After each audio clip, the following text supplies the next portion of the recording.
Welcome back to my channel guys. Kali ini Miss Riko Channel Papua akan mereview buku. Sudah agak lama saya tidak review buku. Mungkin baru ya, ada jeda yang cukup lama. Nah, kali ini saya akan review satu buku.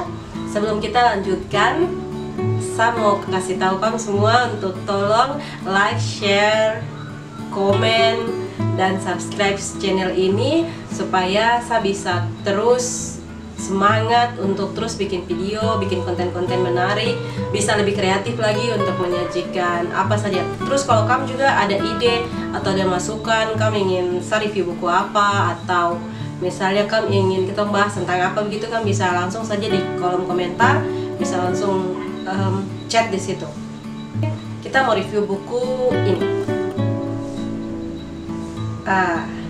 Ada yang sudah pernah lihat dia punya cover mungkin. Ini buku baru karya April Lawayar, judulnya Hutan Rahasia. Novel, ini sebuah novel. Ini adalah novel kelima dari kakak Aprila, kakak Emil punya novel kelima. Saya baru terima buku ini, sabar ya lihat ya. 11 Januari 2021. Ini terbitannya baru yang ya, buku ini 162 halaman, 162 halaman dengan berat 186 gram. Penerbitnya itu Maximum Publishing bekerja sama dengan The Samdana Institute, menampilkan karya Hutan Rahasia. Kayaknya suka kelihatan rahasianya dari cover. Kita langsung saja. Buku ini cukup, menurut saya bukan cukup. Buku ini mulai dari depan sampai belakang saya senang sekali karena di terakhir tuh baca profil penulis tuh kayak enak gitu. Kan tahu enaknya tuh di mana? Ketika kita lihat satu karya begitu, karya itu terus kemudian berikutnya ada lagi, tambah lagi. Jadi kakak April tulis dari 2009 sampai dengan 2013 tulis lagi, terus 2018 tulis lagi, terus di 2020 ada lagi karyanya. Langsung saja kita pembahasan seperti apa isi buku ini. Ya, tentunya menarik sekali. Buku ini latar belakangnya itu di kota Jayapura, mengambil latar di beberapa tempat seperti di kampus Uncen, kampus Uncen Bawah, terus di Kampung Enggros, Waena, putaran taksi. Pokoknya familiar sekali. Kalau yang tinggal di kota Jayapura atau anak-anak mahasiswa tuh pasti familiar sekali dengan latar tempatnya. Ya, buku ini bercerita tentang dua pemuda dan pemudi yang saling jatuh cinta, bla bla bla bla. Jadi dua tokoh utama ya, menurut saya. Kalau menurut saya dua tokoh utama, terus ada satu tokoh pembantu utama, terus ada pemeran pendukung lainnya, tokoh-tokoh pendukung yang lainnya. Seperti bapak, mama, terus ada lagi yang lain-lain. Apa yang menarik? Menurut saya ini sebuah karya yang lebih milenial gitu. Kalau bisa dibilang tuh milenial sekali. Jadi kalau masuk yang baca ini tuh langsung bunga-bunga, atau langsung itu macam-macam cerita macam tuh begini. Ceritanya juga tentang persahabatan antara dua perempuan Enggros, muda-mudi gitu. Jadi ini fokusnya tuh kampung Enggros sebenarnya. Ada banyak isu yang diangkat dalam buku ini. Yang paling menarik menurut saya itu bagaimana penulis mencoba mengangkat tema terkait Oda dan Odif, orang dengan HIV/AIDS dan orang dengan virus HIV. Itu sesuatu yang baru, tapi melalui buku ini bukan baru, maksudnya itu jarang gitu diangkat. Dan di sini sesuatu yang kemudian diselipkan dalam cerita ini, bagaimana bisa kesadaran yang cukup tinggi untuk VCT ya. Dan itu luar biasa karena jika ada maksudnya saya tidak tahu ya sejauh ini apakah di kampung itu memang orang aware, sadar untuk melakukan VCT. VCT itu voluntary counseling and testing, itu VCT. Untuk kalau mau tahu kita ODIF kan tidak, ODIF ya, untuk tes HIV itu VCT itu disebutnya. Nah, di sini penulis juga banyak mengangkat makanan khas, cerita tentang bagaimana makanan khas di Papua, khususnya di Kampung Enggros ini. menceritakan kehidupan sehari-hari dan bagaimana mama pergi jualan ke pasar, terus bagaimana kehidupan anak-anak yang di kampung ini, terus kemudian sekolah atau kuliah gitu. Kadang dong juga kos di luar biar lebih hemat ongkos dan lain-lain segala macamnya begitu. Yang menonjol juga misalnya penulis menyisipkan di halaman 41 tuh ya, di halaman 41 tuh penulis menyisipkan moto Hanaset. Ruah Tehen Tecahi Nukni Hanaset. Satu jalan, satu hati, kami bekerja demi kebesaran kampung. Ruah Tehen Tecahi Nukni Hanaset. Itu moto Kampung Enggros yang kemudian mungkin karena setahu saya penulis di bagian sumber, ternyata penulis juga turun ke Kampung Enggros melakukan riset 2-3 hari di 2-3 hari di Kampung Enggros, dan juga melakukan wawancara-wawancara kecil di sana. Jadi betul-betul mungkin tahu moto kampungnya waktu pas ke Kampung Enggros itu. Penulis tuh berusaha mengangkat semua tema, pokoknya semua hal yang berkaitan dengan Kampung Enggros. Misalnya sejarah gereja Abara itu penulis tulis juga. Kalau saya tidak salah di sumber, jadi di buku ini tuh bukan hanya ini cover, di depan layout dan segala macam, sampai di belakang ada sumber, terus ada profil penulis. Di bagian sumber tuh penulis menjelaskan kalau di situ dia baca juga dari buku, referensinya itu dari buku apa nih? Di Tanah Orang Papua. Di Tanah Orang Papua karya Van Hassel itu. Itu saya sudah review juga buku itu, kan bisa nonton juga. Terus tentang kampus bersejarah, kampus APK Visi Puncen di kampus bawah, itu juga tentang situs bersejarah, kan bisa cek di situ, situs Puncen.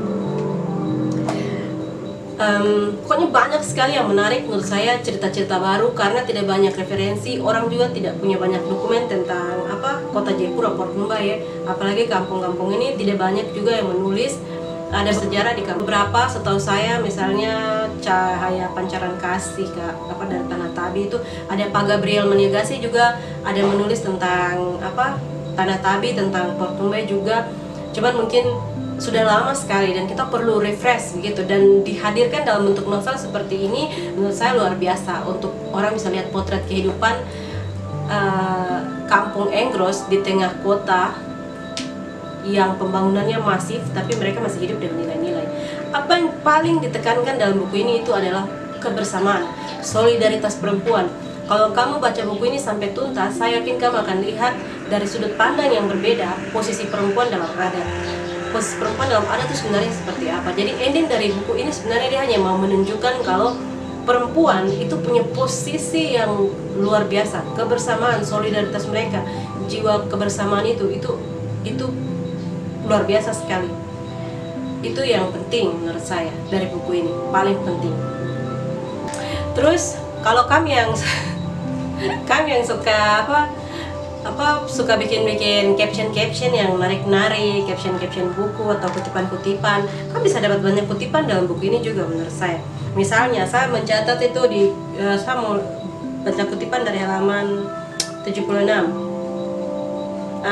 Mengkhianati orang yang dicintai sama dengan melukai diri sendiri. Ini sudah, siapa yang bikin jadi caption silahkan bawa sudah. Yang jelas kalau kamu baca buku nanti kamu bisa dapat banyak caption, quotes kayak ini, kutipan kayak ini. Kita akan melangkah ke selanjutnya, apa yang menurut saya pribadi begitu bisa jadi masukan atau saran atau rekomendasi begitu. Yang pertama, saya sangat berharap buku ini juga bisa dibaca oleh pemuda-pemudi Kampung Enggros, Tan, Mons, itu bisa baca. Semisalnya ada juga komunitas pariwisata yang langsung pakai bahasa Tan dan Mons Port Mumbai. Itu saya harap mereka juga bisa dapatkan buku ini, karena penting juga pemuda-pemudi kampung juga supaya mereka juga lihat, mungkin ada juga yang bisa termotivasi untuk bisa menulis sesuatu, entah novel atau apapun, karya apapun tentang kampung halaman mereka sendiri, ataupun anak-anak yang lahir dan besar di kota Jayapura ini. Mungkin ada yang mau tulis tentang Kai Batu, Kai Pulo, Skow, atau Nafri, kayak gitu-gitu. Nah, selanjutnya karena ada banyak isu dalam buku ini, kadang tuh waktu baca tuh agak sedikit belum selesai kita bicara tentang kesehatannya, gini kita langsung ada bahas tentang pendidikannya, walaupun tuh disisip-sisipkan, tapi kalau macam pas dibaca tuh kayak agak aku tuh mau tahu ini macam belum bahas selesai, atau mungkin karena kita nih yang suka kebiasaan diskusi ya, ataupun karena mungkin kita yang tahu betul ada lihat masalah ada banyak gitu, tapi dengan segala keterbatasan penulis memasukkan itu semua ke dalam. Namun itu kadang pas baca tuh kayak ada banyak isu gitu yang tercampur dalam buku ini, but it's okay menurut saya. Hanya itu saja tuh kayak pandangan saya pribadi begitu. Terus yang selanjutnya tuh mungkin juga catatan kaki misalnya ada banyak istilah-istilah baru juga yang penulis pakai dalam sini, dan itu menambah wawasan kita, menambah pengetahuan sebenarnya juga.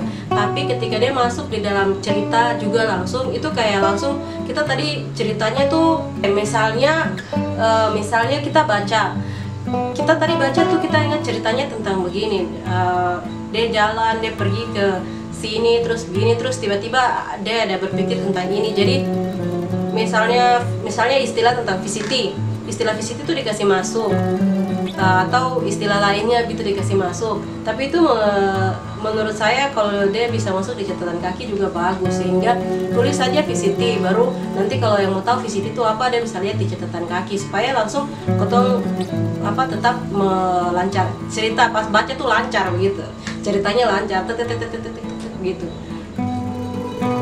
Itu kayak pandangan saya pribadi saja sih menurut saya. Ya, itu yang saya bisa review tentang buku ini. Sekali lagi saya mau ucapkan terima kasih banyak buat Kakak April, Kakak Emil yang sudah langsung kirim buku ini untuk saya sudah terima, dan saya senang sekali bisa baca buku ini, dan senang sekali karena salah satu sumbernya juga dari MCP. Pokoknya keren.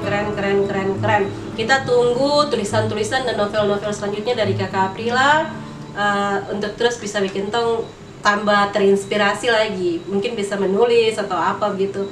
Jadi seperti itu buat kamu semua. Kali ini reviewnya tentang buku Hutan Rahasia. Semoga ini bermanfaat buat kamu semua. Jangan lupa like, share, komen, dan subscribe. Sampai ketemu di video-video selanjutnya dan review-review buku selanjutnya. Bye-bye.